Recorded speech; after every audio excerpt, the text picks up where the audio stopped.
भाई, आज आपको पार्टी ने टिकट दिया है, सबसे पहले तो आप उसके बारे में। मैं अल्लाह ताला का शुक्रगुजार हूँ और खुसूसन अल्लाह ताला ने असबाब फरमाए और मेरे नेता हमारे राष्ट्रीय अध्यक्ष अजीत दादा पवार साहब ने मुझ पे यकीन रखा और इतना ही नहीं, हमारे मुख्यमंत्री शिंदे साहब ने और फडणवीस साहब ने भी यकीन दिलाया कि इस 2024 का सबसे ऐतिहासिक विधानसभा के सीट का चुनाव होगा, जहाँ ये इलेक्शन हिंदू मुस्लिम पे नहीं लड़ा जाएगा, अपने निकम्मेपन और आने वाले तरक्कियों के सामने लड़ा जाएगा। एक तरफ निकम्मा है जो झूठ बात करके विकास के ढोंगे वादे किया, और एक तरफ एक उम्मीद है जो बेशक इस आवाम को राहत और सहूलत का असबाब बनेगी।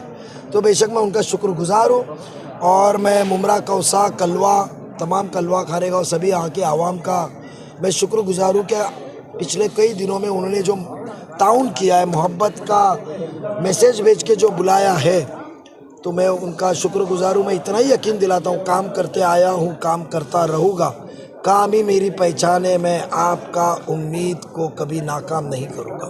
जी, तीन बार के आमदार को आप फ्रेशर है, आमदार के लिए कहाँ महसूस करते, कहाँ देखते? ऐसा है कि नीचे से फाइनल तक आने के मैच फिक्स थी, 14 और 19 तो फिक्स मैच थी ना, अंपायर मैं ही था ना।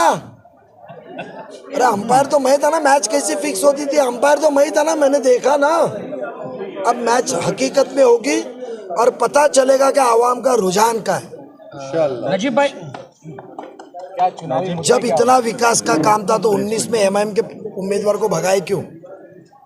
नजीब भाई, कलवा में आपको मुसलमान बताया जाता है और मुमरा में बीजेपी का कैंडिडेट। अफसोस है उस बात का कि देखो कैसा होता है, जब तक तुम मैदान में उतर के इनका पर्दा फाश ना करो, इनका झूठा चेहरा सामने ना लाओ, तो जब तक पता नहीं चलता, झूठा चेहरा सामने आना। जो अपने आप को सेक्युलर कहता है, तो सच्चा सेक्युलर इंसान शिकस्त और कामयाबी की फिक्र नहीं करता है। सच्चा सेक्युलर इंसान सिर्फ अपनी सोच की फिक्र करता है। आप विकास काम को भूल के आप एक आइडियोलॉजी की लड़ाई करके कहते हो, तो फिर आप मुझे इधर बीजेपी और उधर मुसलमान क्यों बनाते हो? नजीब भाई, आप मुद्दों की बात कर रहे हैं यहाँ पर, लेकिन जब जनता अपोजिट पार्टी की तरफ जाएगी, यानी कि एनसीपी शरद पवार गुट की तरफ जाएगी, तो वो सिर्फ एक ही बात कहते हैं कि बीजेपी। तो ये बीजेपी का जो नाम है, जो इसका टैग आप पर लगाया जा रहा है, इसको कैसे टैकल करेंगे? क्योंकि कहीं ना कहीं डर जो जिस तरह से कहा जाता है कि भाजपा हिंदुओं को डराती है मुसलमानों से, उसी तरह कहीं ना कहीं कहा जा रहा है कि जो सेक्युलर पार्टी है वो मुसलमानों को डराती है भाजपा से। तो इस दाग को कैसे? ये कौन कहता है बीजेपी? अवर साहब ना। तो जब बीजेपी के आमदार क्रिस्टल के लिए आपने जूना मिला हुआ कोणार्क का टेंडर कैंसिल करके कमिश्नर पे दबाव डाल के रिकॉल कराया, तो आपने बीजेपी के आमदार को काम क्यों दिलाया? फिर रास्ते पे क्यों नहीं उतरे कि मैं इसको काम करने नहीं दूंगा? टोरेंट भगाने की बात की है तो बीजेपी की टोरेंट को क्यों चलाया? ये तो विधानसभा में फडणवीस साहब ने ही कहा ना कि मुझे आश्चर्य हुआ, यानी वो कुछ शॉक हो गए कि स्थानिक आमदार टोरेंट की मांग कर रहा है। पाकिट एडवांस पहुंचा तो बात करेंगे ना लोग, और आप बीजेपी की बात करते हैं। ये टाइम पे आवाम तुम्हारी गुमराह नहीं होगी, आवाम गुमराह नहीं होगी। आवाम जानती है टोरेंट के जुल्म से, ना किए हुए कामों से, पानी की ज़रूरत, साफ़ सफाई की ज़रूरत, ड्रेनेज अच्छा, सहूलत की ज़रूरत, स्कूल, प्लेग्राउंड, ऐसे कत्ल खाना, हर चीज़ की ज़रूरत, कब्रिस्तान को बेहाल किया है। ये सब ज़रूरत पे उनके बौखलाई में आए ने आपने विकास किया, और अब जब सेक्युलर है तो सेक्युलर की बात करो ना, बीजेपी की बात क्यों करते हो? आए हमारे सामने बैठे और मुद्दे की बात करें कि हाँ कब्रिस्तान की जगह बदली नहीं की आपने पीछे से।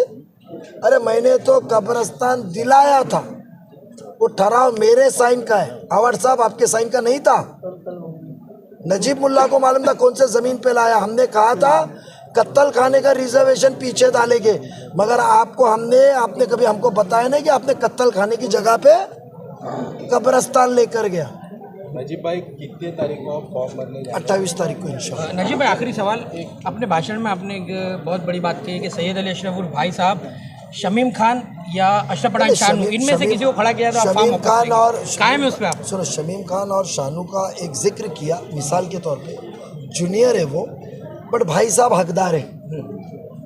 तो आप इतने बड़े सेक्युलर है और जब आपको बीजेपी से इतनी एलर्जी है तो आप आपका नुमाइंदा चेंज करो ना, दो भाई साहब को टिकट और बोले सैयद अली भाई साहब आमदार की लड़ेगा। जिम्मेदारी से दावा कर रहे हैं आप? बेशक 4 तारीख तक उनको टाइम है, वो विड्रॉ करे, मैं भी कर दूंगा भाई साहब को, मगर 29 तारीख तक ही टाइम है। नजीब भाई कई लोग आपका साथ छोड़ के शरद पवार पक्ष में गए और ऐसा भी सुनने में आ रहा है कि कुछ और भी कौन कई लोग?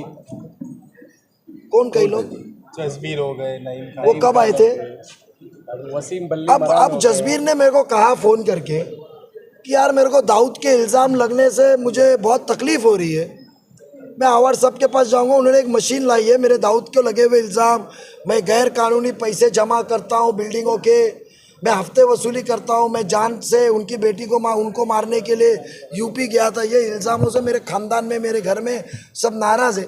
तो नजीब भाई मैं जाता हूँ आवार साहब को मिलके, उन्होंने एक नई मशीन लाई ले, ये इल्ज़ाम सब साफ़ हो जाएंगे। आवार साहब ने इल्ज़ाम लगाए थे तो अपना एक साथी है, उसके इल्ज़ाम सब साफ़ होते रह गए।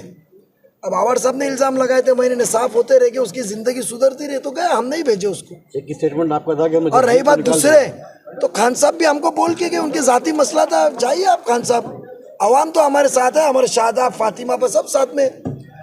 तो जसबीर और इससे कोई किसी के जाने से होता है, कोई जाने वाले हैं तो वो जाए, बट आप आने वाले भी देखो ना, हैं वो आपसे पूछ कर गए, बेशक राय मशवरे से गए।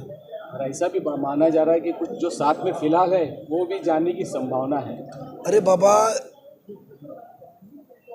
वो जो बंगला है ना उसकी दीवारें बनाते वक्त मैं ही खड़ा था, हवाड़ साहब नहीं थे। तो जो जाने वाले हैं ना, मैं आपको एक दिन पहले बताऊंगा, कल ये जा रहा है, अभी फिलहाल कोई ऐसा नहीं है।